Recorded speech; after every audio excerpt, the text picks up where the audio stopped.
አየር መንገድ በኢትዮጵያ ኤርላይንስ ነው የወጣሁት የሚለው እኔ ለማመን እቸገራለሁ። ኢትዮጵያ ውስጥ ያልተዘረፈ ነገር የለም። እሷም ድርሻዋን ወስዳለች። ስለዚህ ሁሉም ስላልወጣ እንጂ ያልበላ ያልዘረፈ፣ የሰው ንብረት ያላፈረሰ፣ የሰው ቤት ያላወደመ አምልጣም የወጣችሁ አይ ቲንክ በህግ ስትፈለግ በቂዋን ስለዘረፈች ነው ብዬ ነው ማስበው። እንደው አይ ቲንክ ይመስለኛል የኢትዮጵያን ማህበረሰብ እንደ ሾርት ሚሞሪ ይቆጥሩትና ዛሬ የተናገሩትን ነገ አይደግሙትም። እሺ አያና ቀጥልሽ። ራሱ መጣኝ እንደ ስበው አንደኛው ሲወርድ አያና ከኛ በፊት ነው እንዴ? አያና ብዙ ደቂቃ ስለሚደርሳቸው ችግር የለውም ነው እንዴ? እሺ እሺ የቸኮለ ሰው ካለ አላስቸግራችሁም። ግን አንዴ መቀመጤ ካልቀረ ማይኩ እጅ መግባቱ ካልቀረ ልናገር። በነገራችን ላይ አንተ አሁን ካልከው መጨረሻ ላይ ነው የመጣሁት አርፍጄ። ቅድም ደግሞ ሌላ ቤት ነበርኩ፣ ሌላ እንትን ፖለቲካ ወሬ ሌላ ቦታ ነበርኩ፣ አምልጦኛል። ግን የሆነ የተቆረጠ ቪዲዮ አየሁኝ እና አሁን አንተ ደግሞ በአየር መንገድ ነው የወጣሁት የሚል ሚኒንግ ከኢትዮጵያ ወጣ ውጪ እንዳለች ነገ ነው ቀጠሯ። እኔ መድረክ ላይ አብረን የተገናኘን ጊዜ የነገርኳት መቅረብ አለብሽ ነው ለመንግስት ለተሰጣት ቀጠሮ ቀርባ በፍርድ ቤት ነው ጉዳዩ መታየት ያለበት። በሚዲያ ላይ የሚደረግ ምንም አይነት ፍርድ አይኖርም። እዚህም ቤት ገብተን ተነጋግረናል። ተፈላጊ የሆነ ሰው ገብቶ ምንም የምትፈልጉኝ ምክንያት የለም ይሄ ነው ብሎ ማስረዳት መከራከር ነው ያለበት። በህግ የሚያዝን ነገር ሚዲያ ላይ ይዞ መምጣት አያዋጣም ነው የመጀመሪያውም ቀን የተነጋገርነው ፖይንት ይሄ ነው። ትንሽ አይ ቲንክ እዚህ ቤት ጉዳዩን እንትን ሳንል ጫን ብያት ነበረ። እዛ ሄጄ አባብዬ ችግር እንደዚህ ማለት አልነበረብኝም፣ ግን አንቺ ግቢና ካጠፋሽ ኃላፊነት ትወስጃለሽ፣ የምትቀጭም ከሆነ ትቀጫለሽ ብያታለሁኝ። ባለፈው እዚህ የመጣሽ ጊዜ እዚህ ሳይሆን ፍራውል ጋር የመጣሽ ጊዜ በ10 ቀጠሮ አለኝ ብላለች። ቀረቢ ብያታለሁ። 10 ነገ ነው። ዛሬ ከሀገር ወጥታ ከሆነ ያለችው ያወራችውን ነገር ባልሰማም ለቀጠሮ የመቅረብ ፍላጎትም የላትም ማለት ነው። ስለዚህ ያው ፊውጂቲቭ ሆናለች ማለት ነው።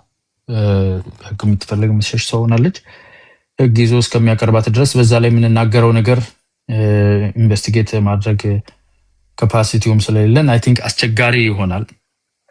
አየር መንገድ በኢትዮጵያ ኤርላይንስ ነው የወጣሁት የሚለው እኔ ለማመን እቸገራለሁ። ሆኖ ከሆነ ትክክል አይደለም፣ ራሱ ክፍተት አለ ማለት ነው በሲስተም ውስጥ። ግን አይ ዶንት ሪሊ ምንም እንትን የሚያስፈልገኝ ነገር አይደለም። በዛ ደረጃ ነው የሚታየው። በህግ ፊት መቅረብ አለበት ይሄ ነገር፣ ህጉ ነው ሊዳኝ የሚችለው። ከዛ ውጪ ምንም አዶነ ያወራችው ነገር አምልጦኛል። ሌላ ቤት ነበርኩኝ፣ የሆነ የአፋን ኦሮሞ ቤት ነበርኩኝ፣ እያወራን እየተከራከርን። ከዛ ሰውጣ የተለጠፈ ቪዲዮ ነው ያየሁት። የተባለው ነገር ምናልባት ፐርቲነንስ ኖሮት አንተም እዚህ የሰጠኸው መግለጫ ካለና ካመለጠኝ በነበረው ኮንቨርሴሽን ላይ ሪፍሌክት ማድረግ እንችላለን። ግን ቱ ቢ ኦነስት አሁን አዲስ ሌቭል ፊውጂቲቭ ናት። የህግ ከለላ ስር መግባት የነበረበት ሰው ከህጉ ካመለጠ ፊውጂቲቭ ነው። ስለ አንድ ፊውጂቲቭ እኔ ብናገርም ባልናገርም አይ ዶንት ቲንክ ኢት ሜክስ አ ዲፈረንስ። ህጉ ይዞ ማቅረብ ይኖርበታል። ራሷን በህግ ነው ዲፌንድ ማድረግ ያለባት እንጂ በሚዲያ ላይ በሚወራ ወሬ ምንም አይነት ዳኝነት ፍርድም አይገኝም የሚለውን ነው ማስበው። አይ ቲንክ ይሄኛው ዙሪያ አጠር ብሎ ነው የሚያልፈው ብዬ አስባለሁ። በጉዳዩ በጣም ጠለቅ ያለ ነገር መናገር የሚፈልጉ ሰዎች ካሉ እድሉን ሰጣቸዋለሁ። እንደኔ ነገ ነበረ መቅረብ የነበረባት። ነገ ካልቀረበች she's a fugitive of the law።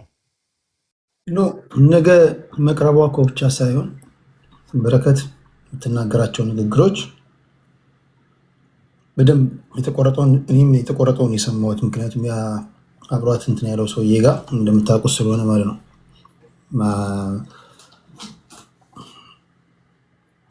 በሰብአዊ መብት በኢንተርናሽናል ለው በዓለም አቀፍ የሰብአዊ መብት ተሟጋቾች በኩል ካልሆነ በስተቀር ለምን ደሜ ደመ ከልብ ይሆናል ትላለች። ቃል በቃል ነው ያለችው። እቺ ሴት ይሄን የምትናገረው በአንድ በኩል ጠቅላይ ሚኒስትሩ ለማወደስ እሳቸው እኮ ትላለች፣ በሌላ በኩል ደግሞ እሳቸው የሚመሩትን ደግሞ ሀገር ደግሞ ጥያቄ ምልክት ውስጥ የሚያስቀምጥ ነገር ነው የምትናገረው። ኢንተርናሽናል ወይም ዓለም አቀፍ የሰብአዊ መብቶች እነሱ ከለላ ካልሰጡኝ ለእነሱ አሳውቂ ምናምን ስትል ነፍሰ ገዳይ ናቸው ወይም ደግሞ የማፊያ ስብስብ አለ የሚል እንድምታ ያለው ነገር ነው የምትናገረው። ፖይንቷ ምንድን ነው? እሷ እንኳን ከተናገረችው እንኳን ይኬድ ይባል እቺ ሴት ሶሻል ሚዲያ ላይ ቀርባ የምትናገረው በኢትዮጵያ አየር መንገድ ነው የወጣሁት ነው የምትለው። ራሷ በኢትዮጵያ አየር መንገድ ከወጣች የኢትዮጵያ አየር መንገድ መቼ ቤት በኩል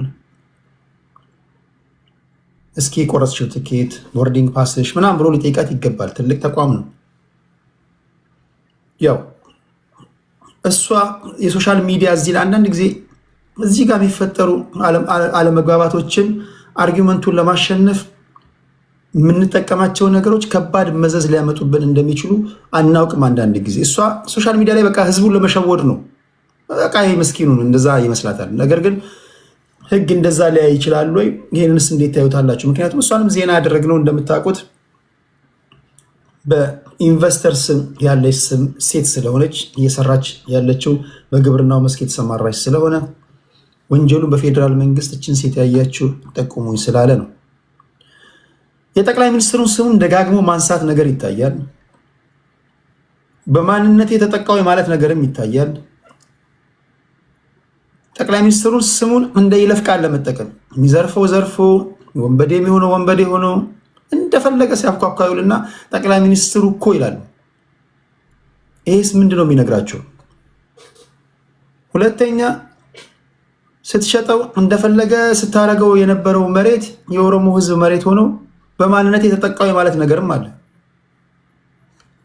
ጮቴን ቀሙኝ አይነት ሊከሳት የሚገባው ህዝቡ ሆኖ ሳለ ተገልበጣ ህዝቡ ወይም የተወሰኑ አካላቶች እንዳሳድዷት አይነት ነገሮች አሉና እኚህ ነገሮች ወደ ፖለቲካ ወዳለንበት ነባራዊ ሁኔታ ስንወስደው ወንጀለኞች ለምንድነው እንደዚህ አይነት ቃላቶችን ከብዙ ጊዜ ከአንደበታቸው የሚጠቀሙት? ስርዓቱ ስለሚፈቅድላቸው ነው ወይስ ከራሳቸው ምናልባት እሳቤ ምናልባት ትንሽ የአእምሯቸው የምታመነጭ ሀሳብ አለች። እንዲህ ብናገር እንደ ይለፍ ቃል እችን አይተውልኝ ምንም አይነት ከባድ ወንጀል ብሰራ ኦኬ አንቺ ጥሩ ነሽ አንተ ጥሩ ነህ ብሎ ያሳልፉኛል ወይ አይከብዱብኝም ከሚል ከራሳቸው እሳቤ የመነጨ ነው። ይህን ነገር እንዴት ታዩታላችሁ ለማለት ያህል ነው።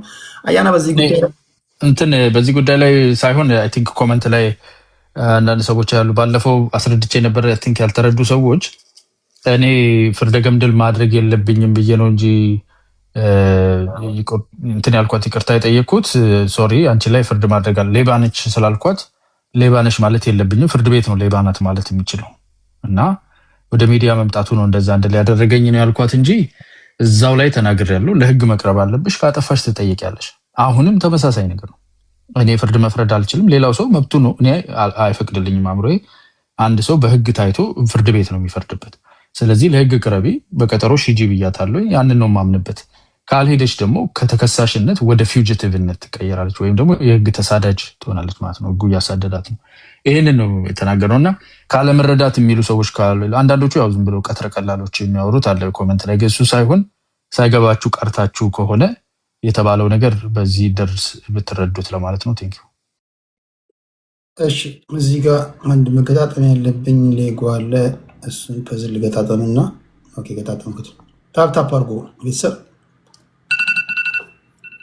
እሺ ወደ ይርታቸው እንሄዳለን። ታንኪው ቴዲ። እንግዲህ እቺ እህታችን ለቢዝነስ ብላን የገባችው ቢዝነሷ እያጣጣፈች ነበር። ስርዓቱ ሌባ ስለሆነ አብራ ዘርፋለች። ኢትዮጵያ ውስጥ ያልተዘረፈ ነገር የለም። እሷም ድርሻዋን ወስዳለች። ስለዚህ ሁሉም ስላልወጣ እንጂ ያልበላ ያልዘረፈ የሰው ንብረት ያላፈረሰ የሰው ቤት ያላወደመ የለም። ስለዚህ ሌሎቹ ሲጠየቁ ነው የምትጠየቀው እንጂ አሁን ታውቃለች እንደምትገደል እንደምትረሸን ታውቃለች። እንደዚህ ብዙ ሰዎች ስለተገደሉ ማለት ነው። የለም ኢትዮጵያ ብለካል የሚል ካለ እንግዲህ ወጥቶ አይ ግድያ የለም ማለት ይችላል። ግን ከነሱ ወጣ ስትል አንገት ጠብዘዝ አድርገው ምሽክ እንደሚያደርጉ ግልጽ ነው። ስለዚህ ይህን እንኳን ወጣች በህይወታ እንኳን ተረፈች እንኳን ወጣች የኢትዮጵያ ኤርላይን የኢትዮጵያ መከላከያ ጭኖ ጦርነት ሲያዘምት የነበረ ወንጀለኛ ነው ኤርላይኑ ራሱ የሲቪል አቪዬሽን ሆኖ የሚሊተሪ ሲያጓጉዝ የነበረ ነው ስለዚህ አዲስ ነገር አለ እቺ ግለሰብ ለህይወታ ሰግታ እንዳትሞት ያፈራችው ንብረቷ መሬቷን አፈሰስበት ኑሮዋን ጥላ እሰራለሁ ብላ ሀብት አገኛለሁ ብላ የመሰረተችው ጥላ ነው የወጣችው ህይወቴ ላትርፍ ሰርቻ አወጣዋለሁ ውጪ ሰርቻ ፈራዋለሁ ብላ ህይወታ ማትረፋ አደንቃታለሁ ከዛው ገዳይ ቡድን ውስጥ መውጣቷ ራሱ በጣም ስር የተከለ የማይናቃና ግንኙነት ስለነበረባት ነው በኢትዮጵያ ኤርላይን መውጣት የቻለችው ስለዚህ እውነተኛ ብዙ ትስስር የነበራት ብዙ ለሀገሯ መስራት የምትፈልግ ብዙ ነገር ያሰበች ነበር ግን ስርዓቱ ጠላፊ ስለሆነ በጉቦ ካልሆነ በስተቀር የምታሳካው ቢዝነስ ስለሌለ በእግር ሄደህ በእጅ ካልሄድክ አይቀበሉህም ጠረጴዛ ነው የሚደበድቡልህ አይተው እንዳላዩህ ነው ገፍትረው ነው የሚያወጡ ስለዚህ ይህን ህይወቷን ማትረፏን ያደንቃታለሁ ሌብነት ጥሩ አይደለም ማጭበርበር ሌባ እንትን ግን አገሪቱ ሲስተም ተመሰረተው በሙሉ ሌባ ነው ያልዘረፈ ሰው የለም ብልጥነት ሆኖ ነው የታየው ደጋፊዎቹ ደግሞ እነዚህ የሚደግፉ ሰዎች በጨዋ አይናቸው አሽተው መተው ምንም እንደሌለ ሰላም እንዳለ ምን እንዳለ ብልጽግና ነው ምናምን ነው የሚሉን ሰዎች አሉ የነሱ ቤተሰብ እስካልተጎዱ ድረስ በዚህ መልኩ የሚያዩ ሰዎች አሉ ስለዚህ ይህን ነገር ሁላችን ቆም ብለን አስበን ስርዓቱ ወድቋል አንድ ሱሪ ከተቀዳደደ እየለገብክ እየቆረጥክ ልብስ ጠግነ ልታድነዋችን ኦሬዲ ተበሳስቷል ኦሬዲ መሰረቱ ስቷል በህዝብ ተቀባይነት የለም ስለዚህ ከዚህ አንፃር ስናየው እንኳን ህይወቷ ተረፈች እኔ በህይወቷ መውጣቷ ኦሮሞ ስለሆነች አማራ ስለሆነች ወራጌ ስለሆነች ሳይሆን እሷ ከሳቱ ወጣለች እንግዲህ የትኛው ህግ ሲከበር አይተናል የፓርላማ አባላት የታሰሩበት ህገ መንግስት ያለኮ ነው ህግ አለ እንደ ኢትዮጵያ ውስጥ አማራ በመሆኑ የምትታሰርበት እኮ ነው አማራ በመሆኑ የምትፈናቀል ወራጌ ስለሆንክ የምትፈናቀልበት እኮ ነው የምትገደልበት እኮ ነው ከነሱ ወጣ ያለ ቃል እንኳን ከተናገርክ እዚህ እንኳን አፍፍን እንወስዳቸዋለን እስከማለት ድፍረታቸው እንዲያውም የአንድ ሀገር ሰላይ ሆነ መስራት አይቻልም አሜሪካ ውስጥ ፊት ራይት አኪዝ አሜሪካ ዜጋ የሆነ ሰው ወይም አሜሪካ የሚኖር ሰው እንደዚህ ማስፈራራት ከቻልክ ለኢትዮጵያ መንግስት እየሰራ ሆነ ብለህ አሜሪካ የሚኖር ካደር በህግ ራሱ ትታሰራለህ እዚህ ሀገር ይካናት ኤጀንት ሆነ ለፎሬነር ካንትሪ አሜሪካ እየኖርክ መስራት አይችልም ሽንትን ገትረ በየሩሙ እየገባ በየቲክታኩ እየገባ የኢትዮጵያ መንግስት ተወክለ መስራት አይችልም ሲስተሙ አቢዩዝ እያረክን ያለው ምስራውት እንዳናገርጎ እንደ ሶማሌ ህዝባችን በሙሉ ዋጋ እንዳይከፍል ብለን ነው አሜሪካ የሚኖረው በሙሉ ዋጋው እንዳይከፍል ብለን ነው የምንጠብቀው ፕራይቬሲ የምንጠብቅለት እንጂ ብዙ መስራት ይቻላል አንዳንድ ሰዎች አሜሪካ ሆነው አሜሪካ የሚኖር ሰው የሚያስፈራሩ ዛቻ የሚያደርጉ እናፍናቸዋለን እዚህ ዘርፈ እንትንላቸዋለን ቀልድ አይደለም ሲሪየስ ናቸው አሁን ጨንቋቸዋል እንኳን ኢሚግራንት ሆነ የመጣው ነጭም ቢሆን ጠጽዘው ነው እንትን የሚሉት የሚያባርሩት ስለዚህ አገራችን ተበላሽቷል ስርዓቱ ሃይ ባይ መባል አለበት እንጂ እንደ አዲስ የኢትዮጵያ ህዝብ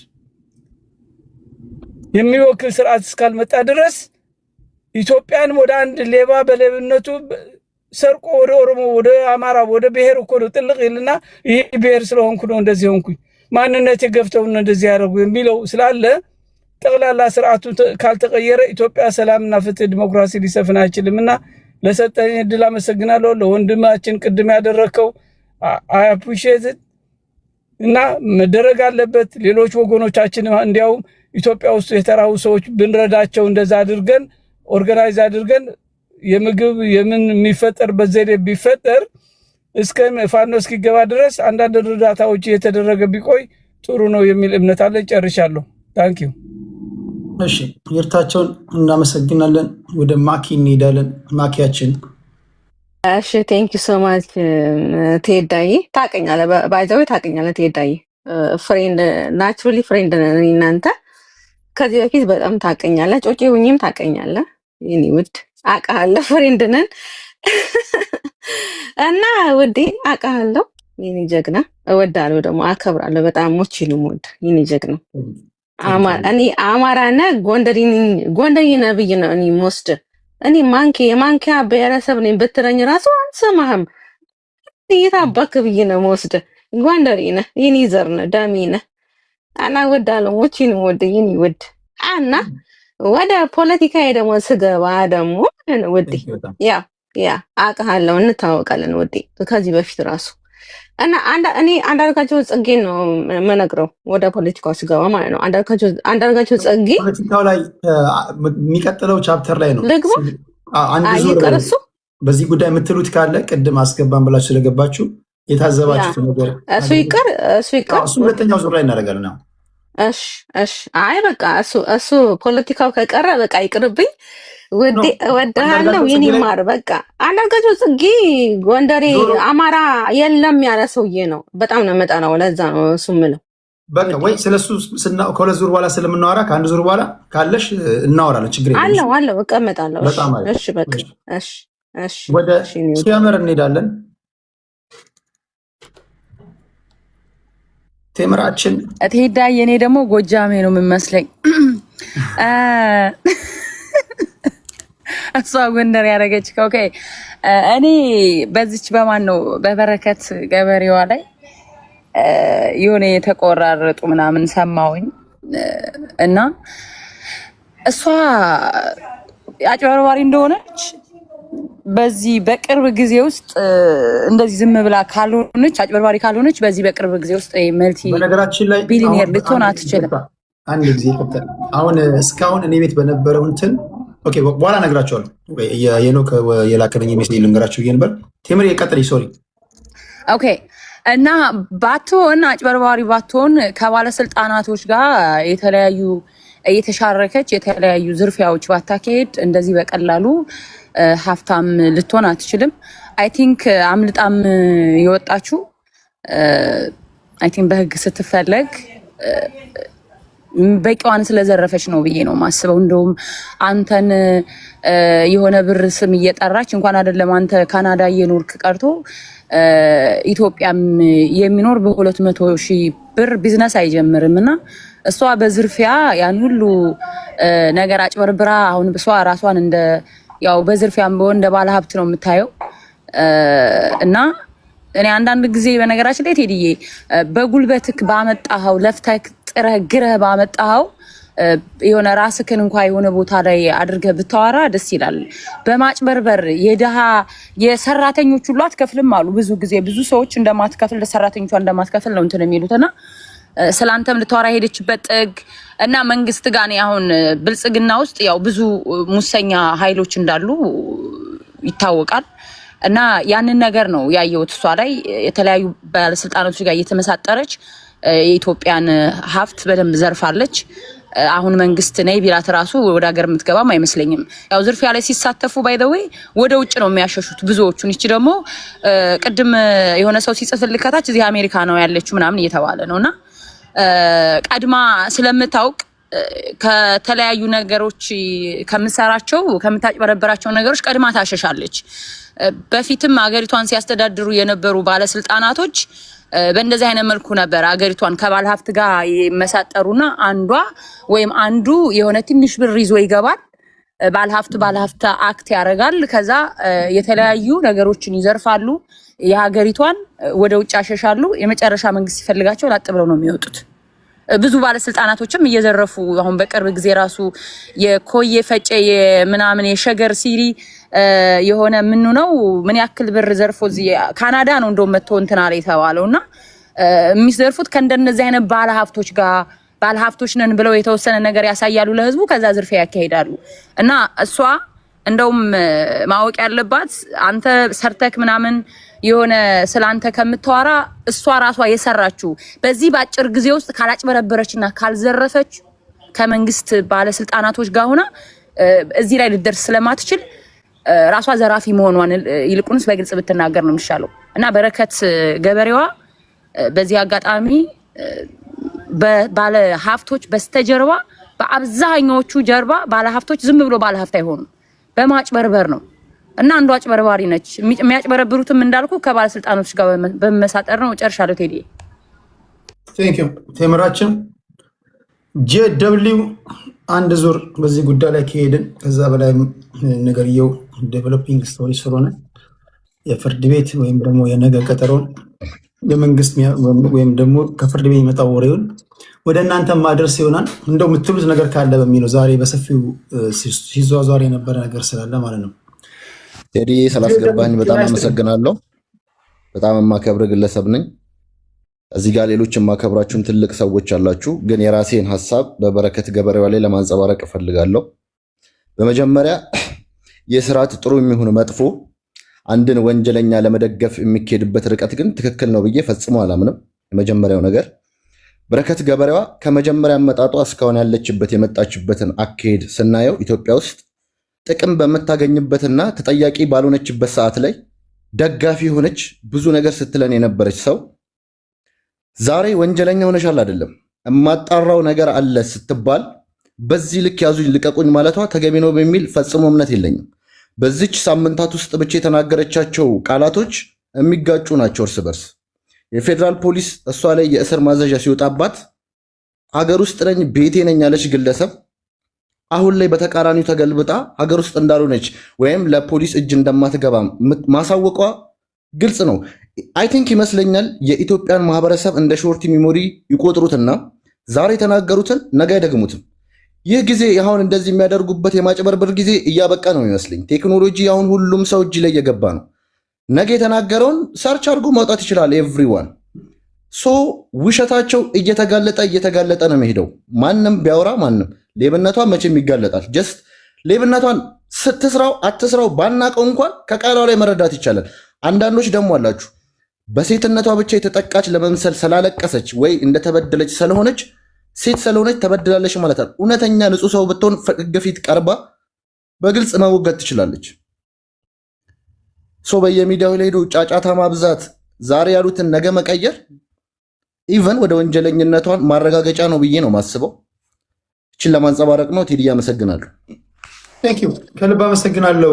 ጄደብሊው ፑሽ ኒውስ ወደ ኢወርልድ እንሄዳለን። ኢወርልዳችን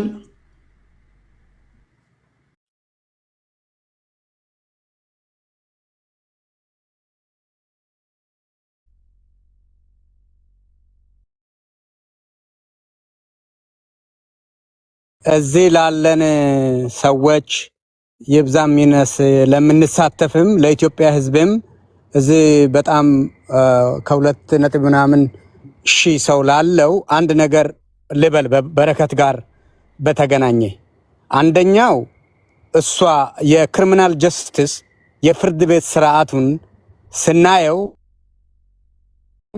የኢትዮጵያ ሕዝብ ሁላችንም ማወቅ አለብን። አራት አለ።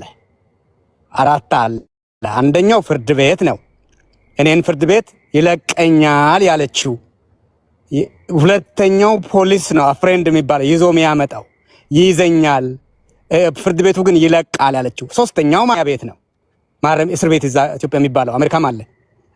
አራተኛው ህዝብ ነው የምንለው እኛ በፖለቲካ አሁን የምናውቀው እዛ ህዝብ መርጦ እንኳን ህዝብ እንዳልመረጠው እንደ ኬሪየር እንደ ሙያ ስራ አድርጎ የሚጫወትበት ህዝብ አለ። አሁን እያንዳንዱ ምን ይላል እያልኩ በረከት ላይ አላስረዝምም፣ ግን ፍርድ ቤቱ ለቋታል። በተደጋጋሚ ተይዤ ፖሊስም እንግዲህ ቼክ ኤንድ ባላንስ የሚባለው ሃንድስ ኦፍ የሚባል ድሮ የቆየ አሜሪካን ሀገር ሃንድስ ኦፍ ብሎት አንዱ አንዱን አይጠይቅም። ስለዚህ እስር ቤቱ እንደፈለገ ይገርፋል፣ ፖሊስ እንደፈለገ ያደርጋል የሚባል ነበር ድሮ ፕሪሚቲቭ። አሁን ብልጽግና ምናምን የሚጠቀመው ይሄ ፕሪሚቲቭ ነው። ቼክ ኤንድ ባላንስ አለው ነው። በቼክ ኤንድ ባላንስ ፍርድ ቤት ለቋታል። ያኛው ያስራል፣ መብት ነው። ምርመራ አልጨረስኩም ምን አላልኩም ይላል፣ መብቱ ነው።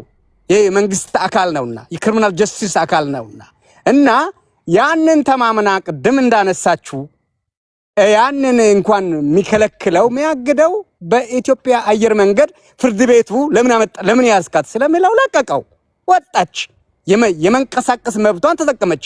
ቅርብ ጊዜ እዚህ አሜሪካን ነበረች፣ እኔ አላገኘኋትም። ያገኙ ጓደኞቼ ቅርብ ጊዜ አሜሪካን ሀገር የሆነ ቦታ የሰው ፕራይቬሲ አግኝቻታለሁ በቅርብ 1 ወር ሳይሞላ እና ሄደች። የመንቀሳቀስ መብቷን የፌዴራል ፖሊስ ወንትድ ናት ብሎ ያወጣላትን ሴት እሱ አንድ የመንግስት ተቋም በሚሰጠው ሰርቪስ ተጠቅማ ስትወጣ መብቷ ነው እያልከን ያለው? እሱን ፍርድ ቤቱ ለቋታል። በቀኑ እስከምትመጣ ድረስ ለቋታል። ፖሊስ አሁን አንድ ተረት አለ ኦሮሚያ ውስጥም ደቡብ ወላይታ ሁሉ ላይ ይወራል። ውሻው እኔ ሰውን ከውሻ ጋር አላነጻጽርም፣ ከባድ አዎ ወጥ ውሻው ሐሙስ ሌባው ሰርቆ አጥንቱን በልቶ ምናምን ሌባውን ከለቀቀ በኋላ ዓርብ ይጮሃል አሉ። ያውቁታል እኮ ያውቁታል፣ ስትሄድም ስትወጣም ያውቁታልና ፍርድ ቤቱ ስለለቀቃት ፖሊስ ምንም ማድረግ ምን ልትወጣ ነው ብሎ መያዝ ይችል ነበር።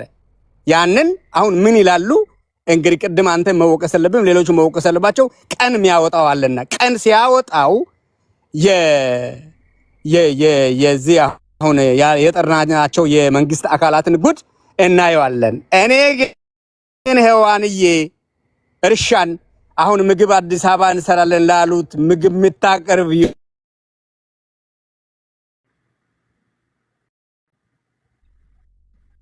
ሚዩት ነው ባለሽበት ፈጣሪ ይጠብቅሽ ነው። እህታችን ቅድም 200,000 ያሉት 1 ሚሊዮን ዩሮ ነው ይዞ የገባው አይሪሽ እና ንብረቱን ይጠብቃል። 1 ሚሊዮን ዩሮ ነው ይዞ የገቡት ጊዜ እሷ ተናግራለች ቀኑንም ስለምናቅ እና አሁን ባለችበት ነገም እኮ እሷ 1 ሚሊዮን ዩሮ ይዞ ምናምን የሚባለው አንድ ላስተካክል። ባለፈውም ወንድሜ ያያና ጋርም ስናወራ ነበረ እዚህ በባንቴ ቤት ዘርፋ ምን ብላ መኪና አስገብ ዛሬ መኪና ትራክተር ማስገባት ቀላል ነው እንዴ? እሷ ራሷ ተከራይቼ 4000 በሰዓት እየከፈልኩ ነው የሚሰራው ያለች ልጅ ፍራንቻይዝ መኪናዎች እኔ መኪና አለኝ ምን አለኝ ሁሉ ነገር አለኝ እሷ የምታደርገውን ስለማቆሱ እና እናንተ በኔ መኪና ተከራዩና ስሩ ብትል መሬት ለምን ታከራያለሽ? መሬቱን እኔ አላከራየሁትም። አንድ ጊዜ ያገኘሁትን ፍራንቻይዝ ይሄ በነገራችን ላይ ቢዝነስ አይከሰስም እኮ ልጅቱ ናት የምትከሰሰው። ቢዝነስ አሁን የተከሰሰው ቢዝነስ ነው ወይ ልጅቱ ናት? ማናት? ጠበቃዋ ነው የሚቀርበው እሷ ናት ብለን ብንከራከር አንድ የህግ አዋቂ ፖለቲካውን ይዘን ብንከራከር ቆንጆ ነገር ህዝቡ ይሰማ ነበር። ልጅቱ አሁን ቴዲን ነው ወይስ ጥፋቱን ነው ሲባል አንድ ሌላ አለ። ድርጅቱን ነው ወይስ ቴዲን ነው ሲባል አይ ቅድም ጋር ሽርታቸው ብሏል እሷን እናጠፋትና ገለናት ምናምን ሸኔ ገደለ ያኛው ገደለ ስለዚህ የአሜሪካ መንግስት ገንዘብ ስጠኝ ሸኔን ይዋጋለው የሚባለው ድራማን አቁሙ ብንለው እንደዚህ ማለት ነው። አቁሙ ተውት፣ አይጠቅምም ነው። ሉዝ ነው። ከአይሪሽም ጋር ያጣላል ልጅቱንም እንትን ያል ሌሎችንም እችል በለና ልጨርስ ዲስካሪ ሌላ ኢንቨስተር እንዴት ይሰራል? እችል እኔ ኦሮሞ ነኝ አባቴ ስሉልታ ተወልዶ ምናምን የምትለው ካልሰራች ሌላው ይሰራል ወይ? ብልጽግና ራሱ መፈተሽ አለበት ብዬ ነው ማስበው። እና ባለሽበት ሰላም ካንቺ ጋር ይሁን ነው ምለው። እኔ ብዙ ጊዜ ኢትዮጵያ ውስጥ በግብርና መስክ ተሰማርተው የሚሰሩ መንግስት ድጋፍ የሚያደርግላቸው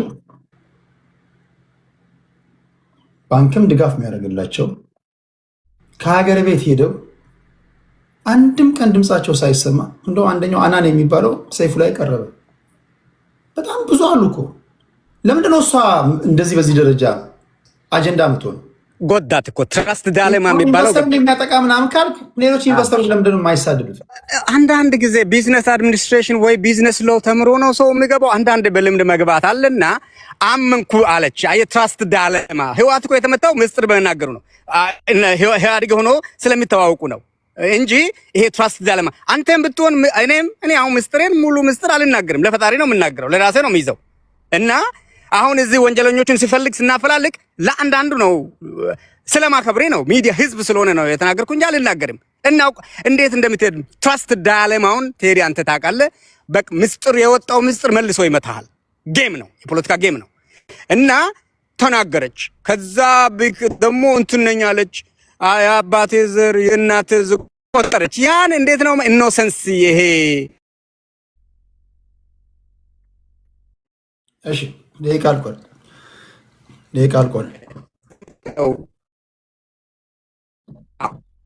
እሺ ደቂቃ አልቋል። ይሄ ለሌሎችም አንድ ዛይ ውይይቶች ምንድነው ለሌሎችም ማስተማሪያ ቢሆን አይን ገላጭ ቢሆን ነው እንጂ እንደው ዝም ብለን እንቶ ፈንቶ ምናምን ነው ብለን ማለፍ እንችል ነበር። አንደኛ ከፖለቲካ ፖይንት ኦፍ ቪው እናወራ ካልነው ከፖለቲካው ፖይንት ኦፍ ቪው ልናወራ የምንችልበት ብዙ ነገር አለ። ሌሎችን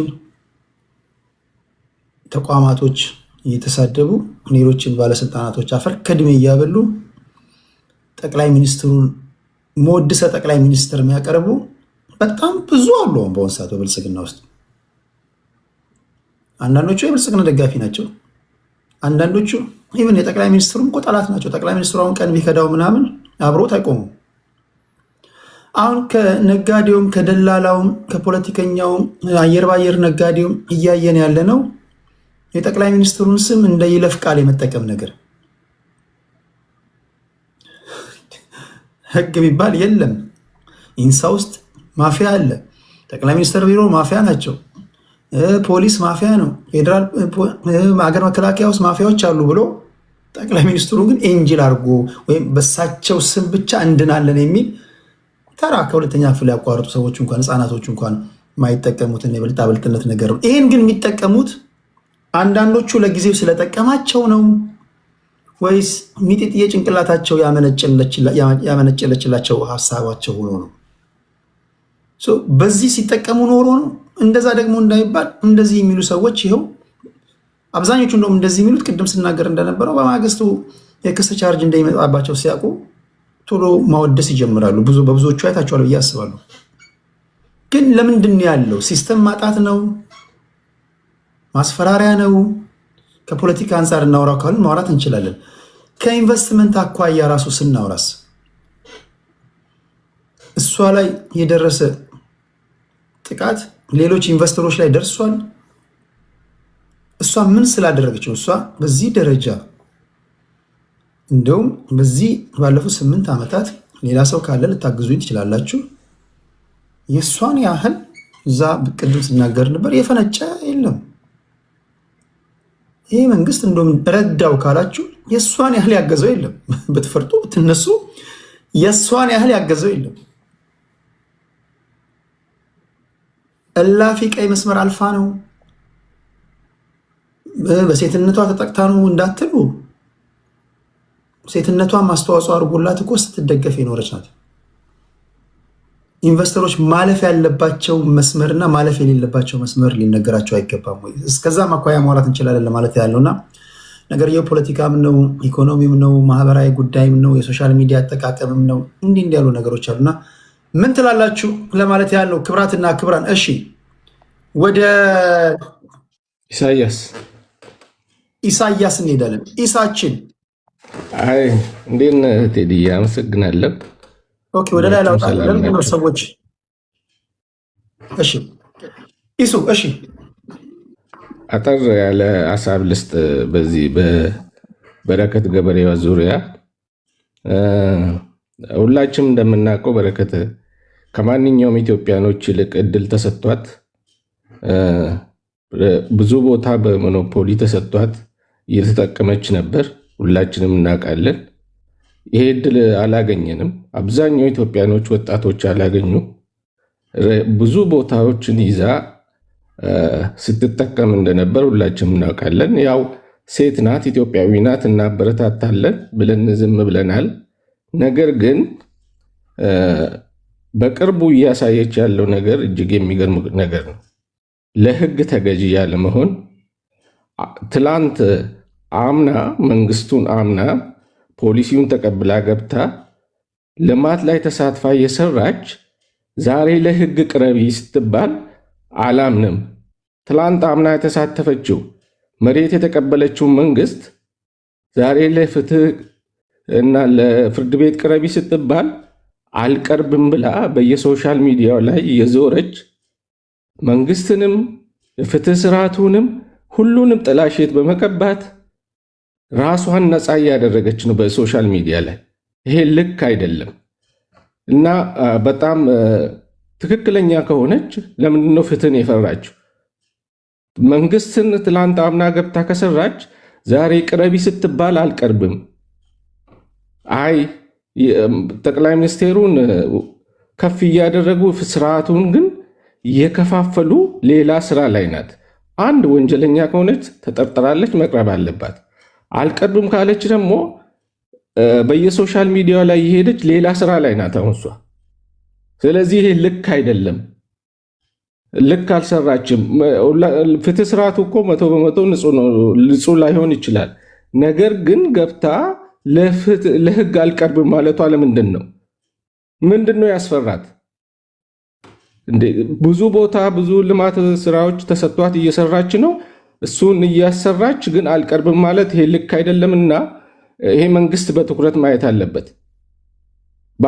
ባለችበት ቦታም በሞኖፖሊ በኢንተርፖል ማምጣት ይቻላል። መንግስት ይሄ ትኩረት አድርጎ መስራት አለበት። ካልሆነ ደግሞ ዛሬ ይዛ ያለችውን የኢትዮጵያኖችን ሀብት ለወጣቶቹ ለስራ አጦቹ ሰጥቶ ማሰራት አለበት መንግስት። በየሶሻል ሚዲያ ላይ ይሄ መርዝ መርጨት፣ ፖለቲካ መስራት፣ ፍትህ ስርዓቱን ጠቅላይ ሚኒስቴሩን ከፍ አድርጎ ሲስተሙን ደግሞ የሀገሪቷን ሲስተም ማጠልሸት፣ እንዲህ አይነት ስርዓት እንዲህ አይነት ጋጠወጥነት መታረም መቻል አለበት። እሷ ቢሊዮነር የሆነችበት የኢትዮጵያኖች ሀብት ነው። እሷ የተለየች ሰው አይደለች ወይ የተለየች ነገር ፈጥራ አይደለም።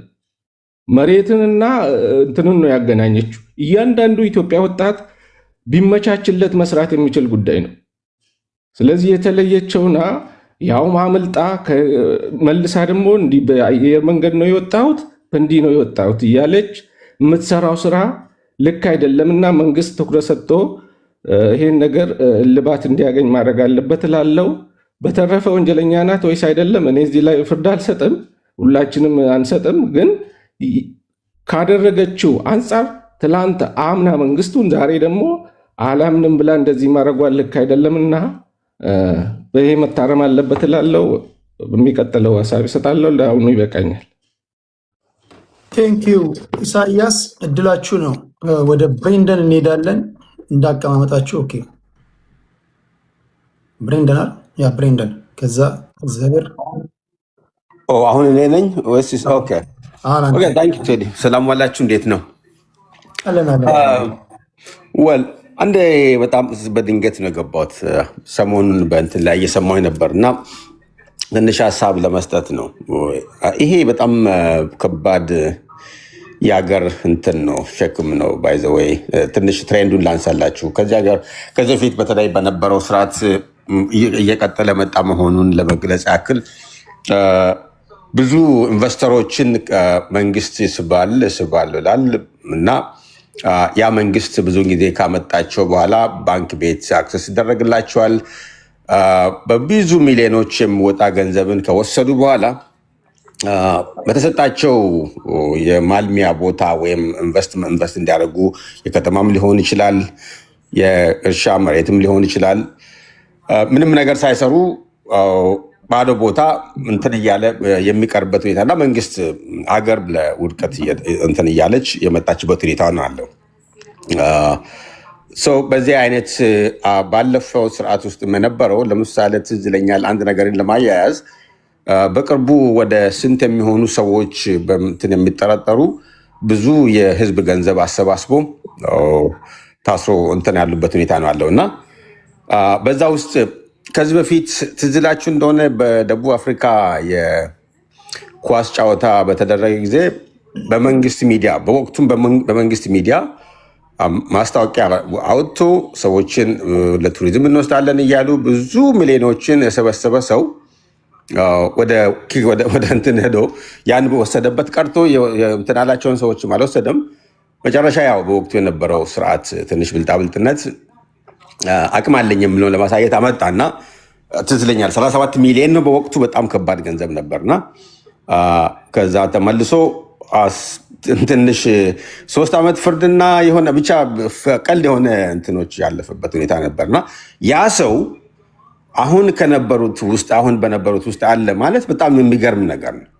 አሁን ባለፈው ከተያዙ ስንት ከሚሆኑትና አሁን ከዚህ ጋር ተያይዞ ያለ ነገር ለማሳየት ያህል ነው። አሁን ያለው ስርዓት አሳስ በላሽ ከጭንቅላት ነው እንደሚባለው አሁን ያለው የገባንበትን ይሄ የኮራፕሽን ችግር መቆጣጠር የማይችልና ሀገሪቷ ያለውን የሌሎች ምስቅልቅሎችን መቆጣጠር የማይችል መሆኑን ወይም ራሱም ሰዶ ለዚህ የዳረገ መሆኑን እናቅበት እንትኖች አሉ። ለምሳሌ መጀመሪያዎቹ አካባቢዎች ብዙ ነገሮች በግርግር ሰዎች በሚሄዱበት ጊዜ በግርግር በሚደገፍበት ወቅት አይታችሁ እንደሆነ ጠቅላይ ሚኒስትሩ እንደፈለጋችሁ የያዛችሁትን እንዲያርጉ ዝረፉ የሚል ያህል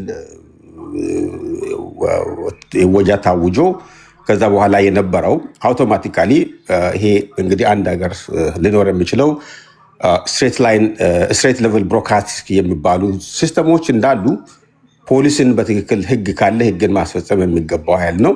ያ ኃይል ሙሉ በሙሉ ወደ ሌብነት የተቀየረበት ሁኔታ ነው።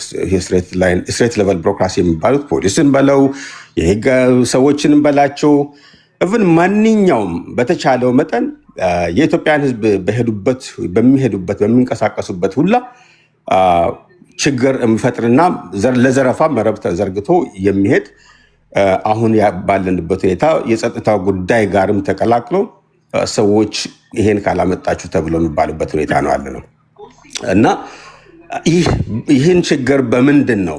ይሄ ችግር ፖለቲካል ፌለር ነው። ይህ የፖለቲካ እውቀት የማነስ ነው። ሀገሪቷን የማስተዳደር የኢኮኖሚ እውቀት የማነስ ነው። ኢኮኖሚና ፖለቲካን አመጣጥኖ አቻችሎ የመሄድ አቅም ማነስ ነው። እንዳለ ሀገሪቷ ያለችበት ሁኔታ ወዴት ነው የሚወስደን የምለው በጣም አስቸጋሪ ነው የሚሆነው እና እኔ አንድ ግለሰብ እንትን ያለችዋን ማድረግ በጣም ከባድ ነው። ግን ሀገሪቷ ያለችበት ራሱ አሁን ያለችበት ፒላሩ ፉሊ ኮራፕት ነው። ፉሊ ኮራፕት የሆነውን ምናልባት ይሄን እንትን የሚል ሀገሪቷን አሁን ያለችበትን ሁኔታ ከዚህ እንዴት ማውጣት ይችላለሁ የሚል ማቀድ የሚችል ስርዓት ካለው መጀመሪያ ኮንቴን ማድረግ ያለበት መሆንና እንትን ማድረግ እቅድ አውጥቶ ይሄንን ራሱን ማጥራት ያለበት መሆኑ ምንም ጥያቄም ከግምትም ውስጥ የሚገባ አይደለም። ሌላው ሰዎች አሁን እንዳልካቸው የምንጠለጠሉባቸውን ነገሮች ቀደም እንዳልኩ በተለይ ይሄ ስትሬት ላይን ህግን የሚያስከበር ህግ የሚከበርባት ሀገር ሰዎች በህግ የሚተዳደሩባት ሀገር ከመሆን አልፎ በሰዎች ይሉንታ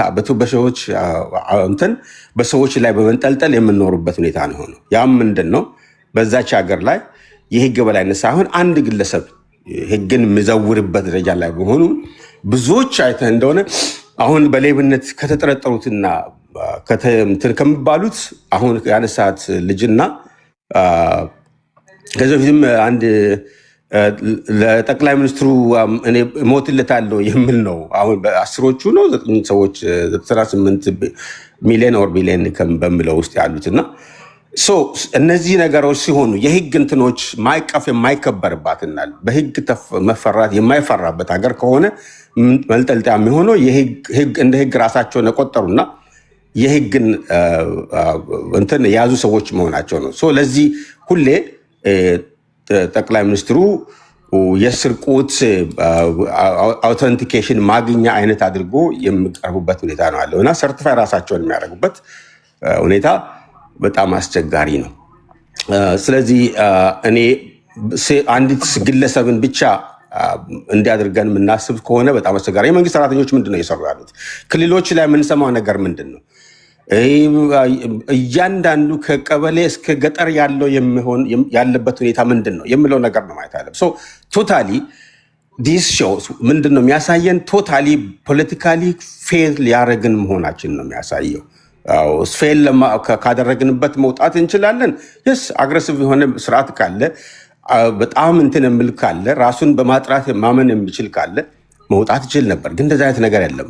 በፊት በነበረው ትዝ ይለኛል ኮራፕሽን አለ። ኮራፕሽን ብኖርም አጫጭር የሆኑ እንትኖች ግምገማዎች ሊመጡ ይችላሉ እና ሰዎች በጣም ደፍሮ ሌብነትን በመደበቅ እንጂ በግልጽ ኦፊሻሊ የሚሄዱበት ሁኔታ አይኖርም ነበርና አሁን ያለንበት ግን ያም የለም። ሀገር የሚመራበት ይሄ ነው የሚለው መሪህና ፕሪንሲፕል የለውም። ስለሌለ የሚሄዱት ባገኙት አጋጣሚ ሌብነትን እያስፋፉ ጥቅማቸውን እያስከበሩ የመሄድ ጉዳይ ነው ከላይ እስከታች ይሄ መዋቅር ነው ያለው እና እነዚህ ሰዎች በደንብ ውስጥ አዋቂ የሆነች ልጅ ካወቀች በኋላ ከሀገር ወጥቻለሁ ብላለች። ከሀገር ወጣችበት ምንም ኔትወርክ ምንም ጥያቄ የለው። ያንን አብሮ ያለ የበላ ሊያስወጣት እንደሚችል ምንም ጥያቄ የለውም እና አሳሳቢ ነው የሀገራችን ሁኔታ አለበት። በነገራችን ላይ በዚህ አጋጣሚ የኢትዮጵያ አየር መንገድ መንግስታት በተቀየሩ ቁጥር የማይቀየር እንደ አትሌቶቻችን እንደ አረንጓዴ ወርቅ እንደ ቡናችን እንደ ቆዳ ሌጦ እንደ አይናችን ብሌን የምንጠብቀው የምንወደው ይህ ተቋም እቺ በመንግስት የምትፈለግ በህግ ተጠርጣሪ የሆነች ሴት ደረቴን ነፍቼ በኢትዮጵያ አየር መንገድ ነው የወጣሁት ማለቷን ተከትሎ አይ ቲንክ መግለጫ ያወጣል የሚል እምነት አለኝ። ምክንያቱም በተቋማት መካከል ራሱ ጥርጣሬ እንዲፈጠር ነው ያደረገችው። የቀላል ነገር አይደለም። የፌዴራል ፖሊስ አንድ በኩል ህዝቡን ፈልጉልኝ ከባድ ወንጀል ምጠረጥራት ናት ይላል። እሷ በኢትዮጵያ አየር መንገድ ነው የወጣሁት ትላለች። በኢትዮጵያ አየር መንገድ እንዳልወጣች ግልጽ ነው። አንደርስታንድ ግን ማንም ያውቃል። ግን ለስሙን ስለመጥቀሷ ብቻ ማለት ነው ይህን ተቋም የወንጀለኛ ተባባሪ አስመስላ ለማቅረብ ለሞከረችበት ጥረቷ አይ ቲንክ አየር መንገዱ መግለጫ የሚያወጣ ይመስለኛል። ብሬንዳን እናመሰግናለን። ዘበርን እንስማና ወደ ፖለቲካ አይነት ጉዳዮች እንመለሳለን። ቴዳ እንኳን ደህና ቆየ ወንድም አለም፣ እድሉ ስለሰጠኸኝ በጣም አመሰግናለሁ። እህታችን ለምን በዚህ ልክ አጀንዳ መሆን እንደፈለገች እኔ እስካሁን ባብሰለስለው ላገኘው አልቻልኩም። እንዴት ነው የሆነን ሰው አይኑን በጨው አጥቦ ከአንድ ሁለቴ መጥቶ ይህን ያክል ጅላጅል እኛን እንዴት እንደቆጠረችን። በነገራችን ላይ ይህ ትልቅ ንቀት ነው ለኢትዮጵያ ሕዝብ ጠቅላላው፣ ለደጋፊውም ለሚቃወመውም ትልቅ ንቀት ነው ያሳየችው። እኔ ባለፈም ሞግቻለሁ። ልጅቷ ሀገር ውስጥ የለችም ወጥታለች። ካልሆነን ደግሞ የራሷ የሆነ የሚጠብቃት ኃይል አለኝ ብላ እያወራች ነው። አንድ ሀገር ላይ ሁለት መንግስት አለ ማለት ነው ወይ ብዬ ስከራከር የነበረው ለዚህ ነው። ወደ ሌላው ነጥብ ሴት ቴዲዬ፣ አንዳንዴ ምንድን ነው መሰል የፈለገ ብትቋሰል የሰውን የግለሰብን ይሄ ፐርሰናል ነገር አውጥተህ ሚዲያ ላይ ሰምተኸው አልሰማኸው አላውቅም። ዮኒ ማኛ ወንድማችን ጭንቅላት በሽተኛ ነኝና 500 ሺህ ብር ስጪኝ ብዬ ሰጠሁት። ነውር ነገር ማለት ከአንድ ከትልቅ ሰው የማይጠበቅ በጣም የወረደ ነገር እንዶ ከባለፈው ዛሬ ላይ ወርዳ ዘግጣን ያገኘዋት ነውር ነው። ቢሆን እንኳን ለወንድሟን ያደረገችውና ብታልፈው ነገር አዎ ቃል በቃል ቪዲዮ መላክ ይቻላል። 500 ሺህ ብር አሳከምኩ ምናምን ማተለው ነገር የለም እና ለብሽሽክ ባትመጣ ለሷ በነገራችን ላይ አንድም ከኔ ጋር የጣላችበት እንትን ከኔ ጋር የጻጻፈችው እኮ አለ። አስፈላጊ ከሆነ ማሳያቸዋለሁ።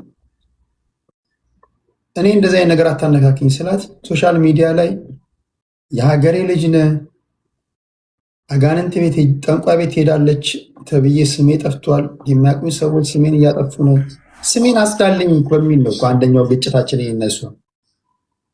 እኔ እንኳን ለአንቺ ለገዛ ወንድሜም እንኳን የት እንደሚውል አላውቅም። አንቺ ጠንቋይ ቤት ሄድሽው አንቺ ከሆንሽ ያልሄድሽውም አንቺ ከሆንሽ ራስሽን አጽጂ እንጂ ጠንቋይ ቤት አልሄደችም ብዬ እንዴት ነው ስምሽን ማጸዳው አልኳት። ኦኬ ሶሻል ሚዲያ ላይ እንዲህ ያለ ነገር እሺ ጓደኞቼ ካሉ አገናኘኛለች አሮን ከሰሩልሽ ምናምን ብዬ እንትናን አናግርልኛለች።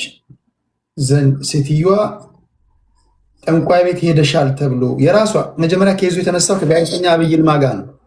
ጋዜጠኛ አበይ ይልማ አጋንንት ጋር ትሄዳለች፣ ጠንቋዮች ጋር ትሄዳለች። ታስታውሳላችሁ? የዛሬ 3 ዓመት የነበረው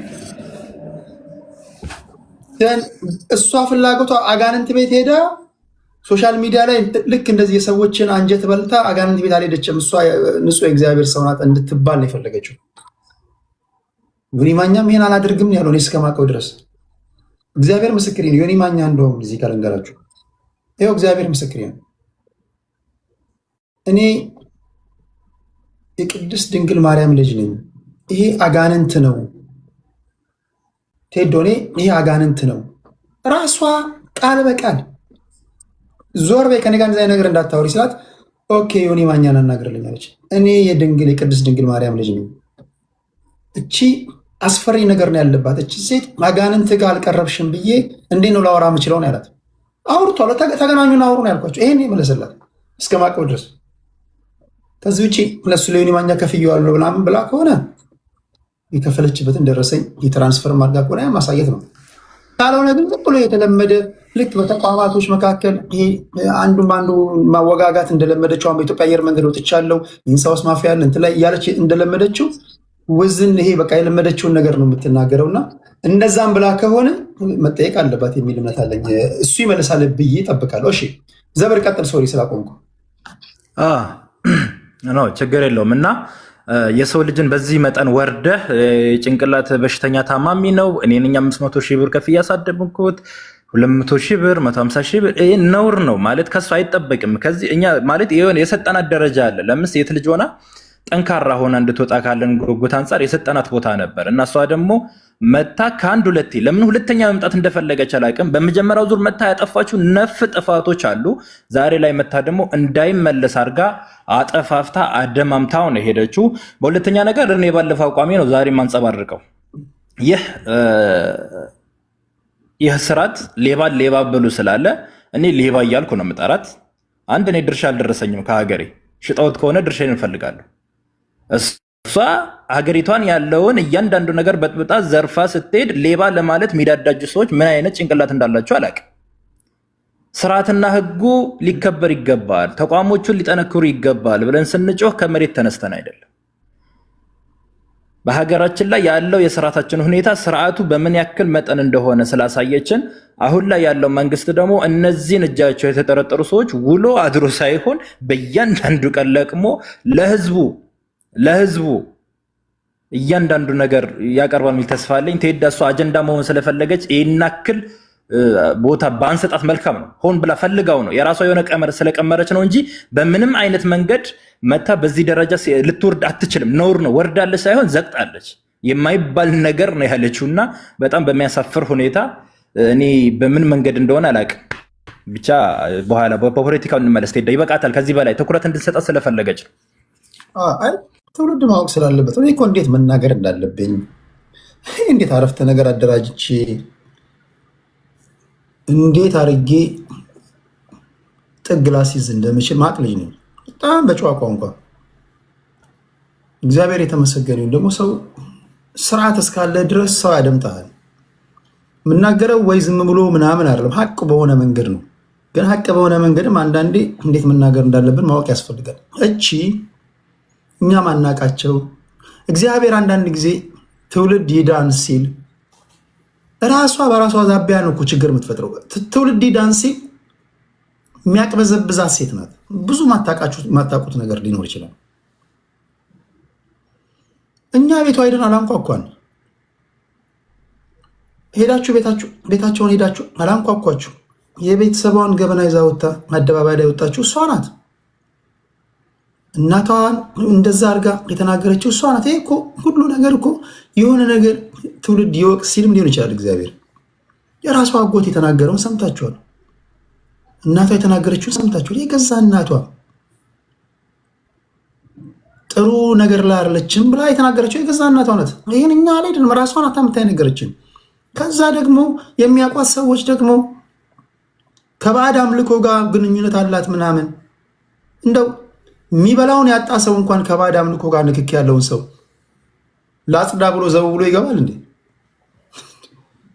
ምንም በማታውቁት ነገር ትንሽ ፈራ እግዚአብሔር ያለባችሁ ሰዎች የባዕድ አምልኮ ነገር በቲፎዞ በምናምን ክፉ በክፉ ሳይቀጣ አልፍም ይላል የእግዚአብሔር ቃል። እንደዚህ አይነት በማናቀው ነገር ላይ በየዋህነት የገባችሁ እግዚአብሔር የልብ አምላክ ነው። ግን እቺ ሴት ነገረ ስራዋ ሁሉ መቅበዝበዝ የሆነው ጅብ እንደዚህ ልዑል የሚባል ጅብ እንደዚህ ያደርጋለሁ ስትል ሰውነቷ ላይ የምታሳያቸው ንቅሳቶች ይሄን ሁሉ የሚያሳየን ምንድን ነው? እግዚአብሔር እኮ ነው። እግዚአብሔር በቲፎዞ የሚሰራ አምላክ አይደለም። በወጣችሁት ብሔር ቁጥር ልክ የሚሰራ አምላክ አይደለም። ሀቅ ካለ እግዚአብሔር ሀቅህን ያወጣልሃል። በዚህ ደረጃ ሽብር እስክትፈጠር ድረስ ስታውከን ተጨንቃ ስታስጨንቀን ምንድናት እቺ ሴት? በዚህ ደረጃ በምን እርግጠኛውን ያው ልዑል የሚባል ጅብ አስተዋወቀች። ጅቡ ለምንድነው አንተ ራስህ ግምት ስጥ። እኔ ምን አውቃለሁ? ጅቡን ልታረባው ነው የማለት መብቴ የተጠበቀ ነው።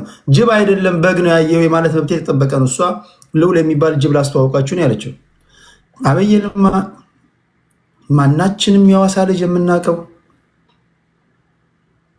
የብዙዎቻችን የሙያ አባታችን ወንድማችን ታላቃችን ከኔ ጋር አብሮ የሰራ ፋናም ደቡብም ስንጀምር አብሮኝ የሰራ ያስተማራችሁ እንግሊዝኛ መምህር ማንም የሐዋሳ ሕዝብ የሚያውቀው በጨዋነቱ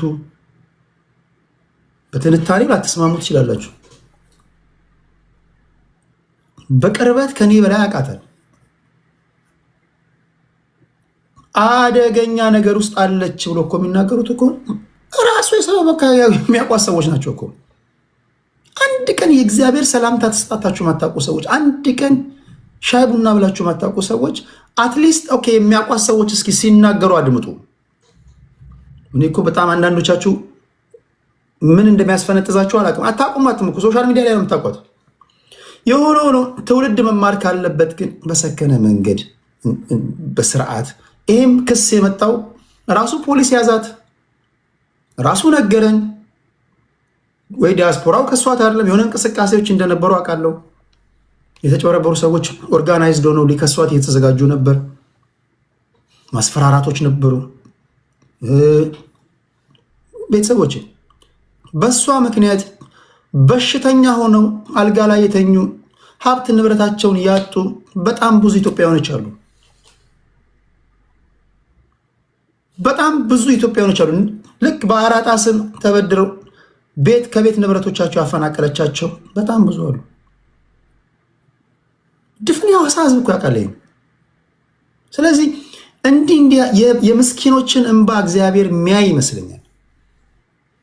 ምን ቀለም ብንቀባባ ምን ንግግራችን ቢያምር እግዚአብሔር ሰው አይደለም፣ እንደዛ አይደለም የሚሸወደው። እቺ ሴት በዚህ ደረጃ ስታተራምስ ምንድን ነው? አሁን ብዙ ነገር እንደመረምር ነው እያደረገኝ ያለው። ለማንኛውም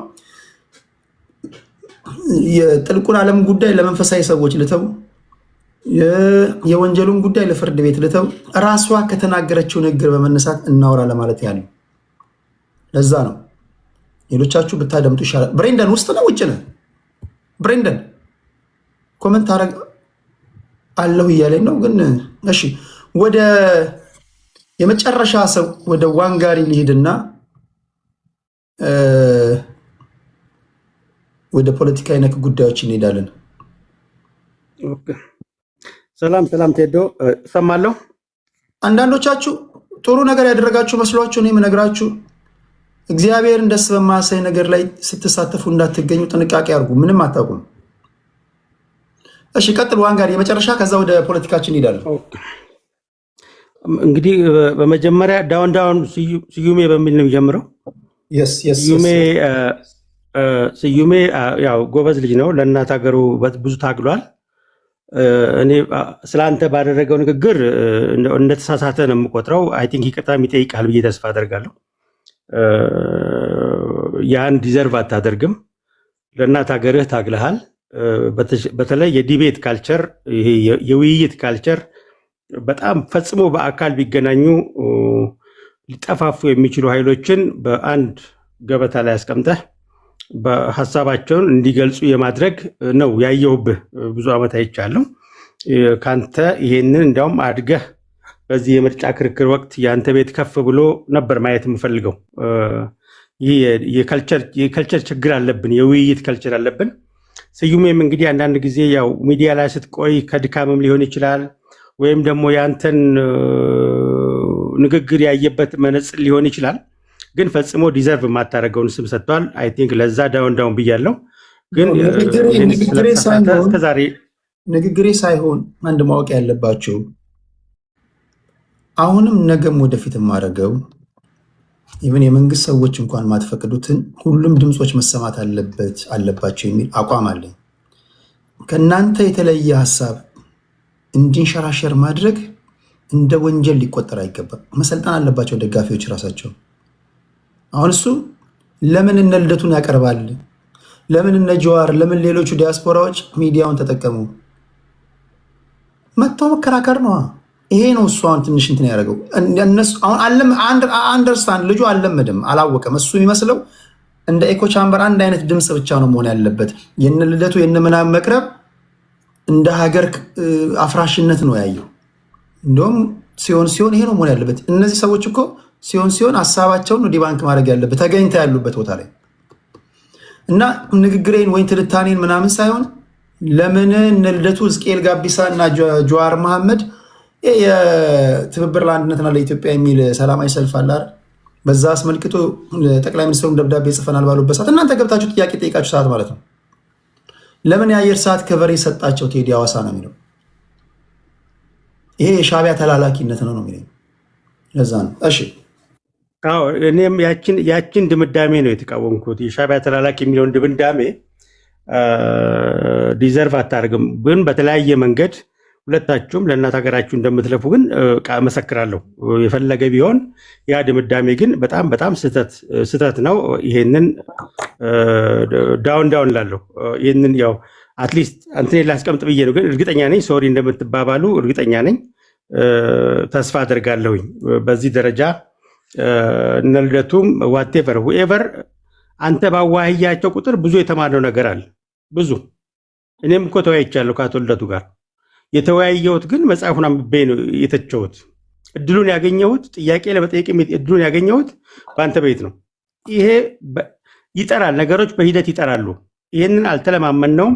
አንተም አይክፋህ፣ እርግጠኛ ነኝ ይቅርታ ይጠይቃል ብዬ ተስፋ አድርጋለሁ።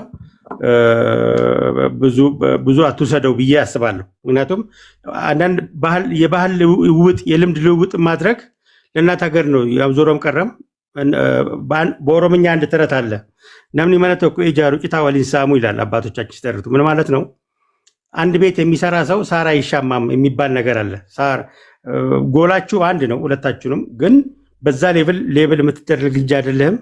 እኛም እንመሰክራለን። አይ ቲንክ የምትወያዩበት እድል ሩቅ አይሆንም ብዬ ተስፋ አደርጋለሁ። ሲሆን በዛ መድረክ ተጠቅሞ ልደቱን ቻሌንጅ ማድረግ ያለበት ስዩም ነበር በአንተ ቤትና ይሄን ያንተን ቤት የእሱን አይዲያ ለመሸጥ ነው ሊጠቀሙ የሚገባው። አይ ቲንክ በስዩም ሌቭል ይሄን ያክል ካልኩ ትወያያላችሁ፣ ትነጋገራላችሁ ብዬ አስባለሁ። አንድ ሀገር ነው የምትገነቡት። እርስ በርስ ልትደባደቡ አይገባም። በዚህ ሌቭል ልትደራረጉ አይገባም ብዬ አምናለሁ። ይህ እኔ እምነት ነው፣ ተስፋም አደርጋለሁ።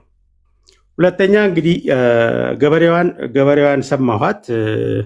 ባለፈው ያው የዲው ፕሮሰስ ኦፍ ሎውን እድል ልሰጣት ፈልጌ ነበረ።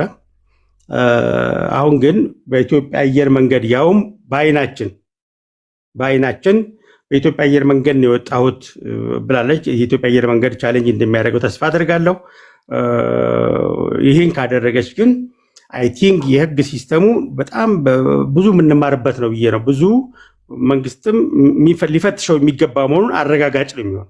ማንም ባለሀብት ስለሆነ እንግዲህ ሩል ኦፍ ሎው እናንተ የምትኖሩት ሩል ኦፍ ሎው ያለበት ሀገር ነው። ህግ ስለሚከበር ነው። ኢትዮጵያ ላይ ህግ ተጥሶ ህግ የሚከበርበት ሀገር መሸሸጊያ ሊሆን አይችልም። የትም አገር ቢሆን ህግን ጥሳ ህግ ስለፈለጋት አምልጭ ሄድኩ የሚለው አካሄድ ትክክል አለ። እንዲያውም ባለፈው ስትደበቅ ራሱ በነፊት ዳውት ልሰጣት ፈልጌ ነበረ፣ ሴትም ከመሆኑ አንግል። በዚህ ሌቭል ግን ያውም በፊራኦል እንትን ላይ ቀርባ እንደዛ ንግግር ስታደርግ ይሄ ትክክል አይደለም። በተለይ ሰውን በስራው ይህንን የሚሰራው ተብሎ ሰውን በዚህ ሌቭል መተቸት አሁን ስብዕናዋን በደንብ ያሳያል። ይህ ስብዕና ጉዳይ ነው፣ የማንነት ጉዳይ ነው። እንደዚህ አይነት ስብዕና ይዛ ለኢትዮጵያ ልማት የምትጎዳው ይበልጣል። ምክንያቱም ብዙ ሰው ይከተላታል። እሷ ህግ የምጥስበት መንገድ ብዙ ወጣት ያሳስታል፣ ሀገርን ያፈርሳል። ማንም ሰው ለህግ ተገዢ ሲሆን ነው አገር የሚገነባው። እሷም ያፈራችውን ሀብት መጠቀም የምትችለው ለህግ ተገዥነት፣ ህግ የሁሉም ነገር በላይ ነው የሚለውን ነገር ስትተባበር ነው። ህግን ለራሷ ሲሆን እየጣሰች ለሌላ ሲሆን እያስከበረች የምትሄድ ከሆነ ግን ይሄ ልምምዱ ጥሩ ስላልሆነና መልእክቱም ቆንጆ ስላልሆነ ይሄን እጋፈጣታለሁ። ይሄ ትክክል አይደለም። የህግ አስፈጻሚው አካልም አካሄዱ ሊፈትሽ ይገባል ብዬ አምናለሁ። እንደውም እሷ ባደረገችው አንጻር ከአሜሪካ ታስረው እንዲቀርቡ መጥሪያ የወጣባቸውም እንዲቀር እታገላለሁ ከዚህ በኋላ። ሌላውን በህግ ጥላ ስር ለማዋል ስንታገል ሌላው ህግ ጥላ ስር የዋለው ደግሞ ህግ ጥሶ የሚያመልጥበት አገር ከሆነ ይሄ ትክክል አይሆንም። እርግጠኛ ነኝ ይታረማል። እርግጠኛ ነኝ የእሷ ሂደት አሁን ጎልቶ ይወጣል። እንግዲህ ሩጋ አፋን ቀበል ፉኛኒን ባቲ ይላሉ። ተረቱን አበዛውባቸው። እውነት አፏን ቢይዟት በአፍንጫ ታወራለች። አሁን በእሷ ቤት አምልጣ በቲክቶክ ላይ ያወራችው ደጋግማ ያወራችው ነገር ስብዕናዋን ነው እየደጋገመ እያሳየን የመጣው። ማንነቷን ነው። እንግዲህ ባለሀብት ነች፣ ይህ ቅናት ይጨምርላት።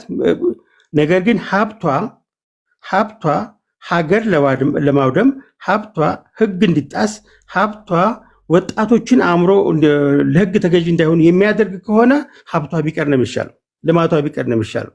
ምክንያቱም ከልማቷ ጥፋቷ ይበዛል።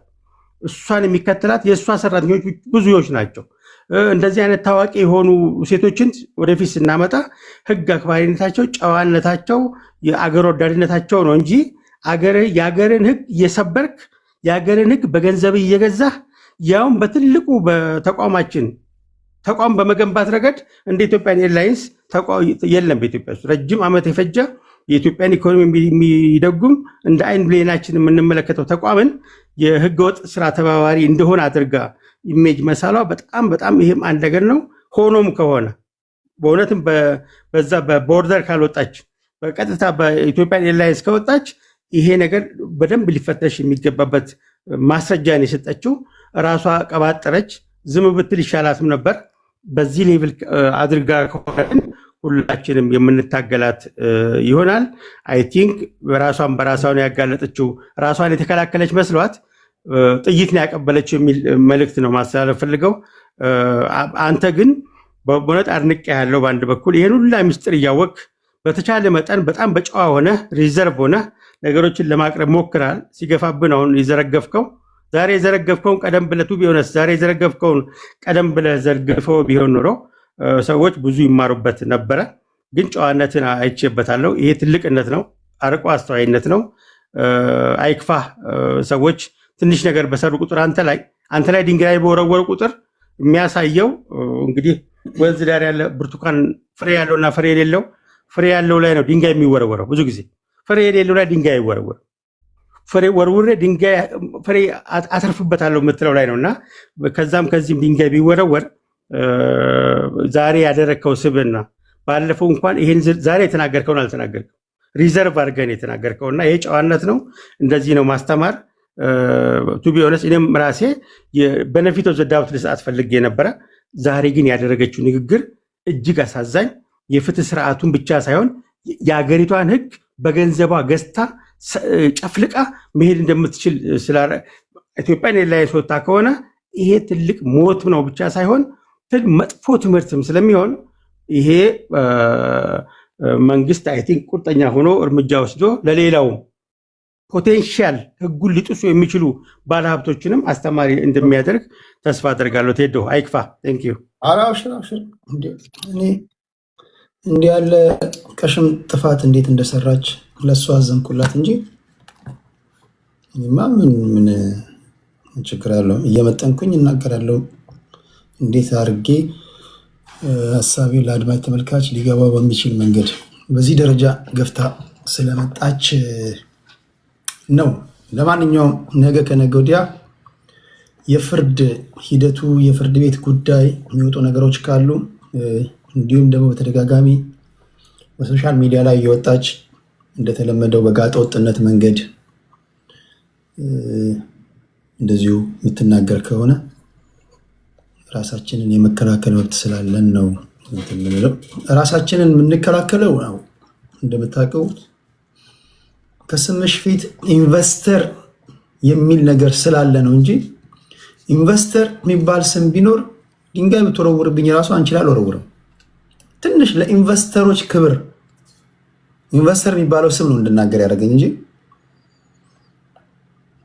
በረከት ሐዋሳ ውስጥ ራሱ እግርሽ እስኪቀጥን ድረስ ፈልገሽኝ ራሱ አታገኘኝም እኮ በስንት መከራ ሲቸግርሽ ነው የመጣሽው። ለማንኛውም ለዛ ኢንቨስተር ለሚለው ስም ነው ምላሽ የሰጠሁት። ያን ሁሉ የስድብ ናዳ አስታወርድ ለማለት ያለው። እሺ ክብራትና ክብራን፣ አሁን ይህን ጉዳይ በዚህ እንጨርሳለን።